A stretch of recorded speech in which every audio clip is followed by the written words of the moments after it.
to think, when we find Bigfoot, we will win $1 billion. It's gonna be tricky, but I know we will find him. I agree, Bigfoot will be found. But in the meantime, I'm glad we found somewhere we can make a campsite. You found the firewood and I created the fire. Well, of course. We need the heat to stay warm, and with the food we packed from the cave, we will be fine. Do you remember all the times we slept outside?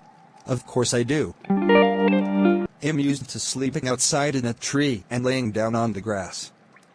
This isn't nothing new to me. Speaking of which, what made you start to live outside? I'm kinda embarrassed to talk about that. It's personal. Like childhood personal. You can tell me. Remember, we're a team. No judgment, no criticism, no disrespect. Just be honest and talk about small pieces. Promise? Promise. Okay, well, I didn't have both my parents. When I was 7 years old, my father left and didn't come back. I hated him for such a long time for it, because my mother told me how much he didn't want to be in my life anymore, and honestly it made me grow up with low self-esteem.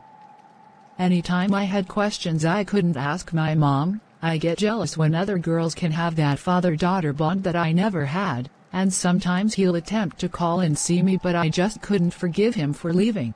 And when I turned 17 years old, I thought I was getting a job to be a model. I would put on clothes and take them off for money, because that's how I got paid.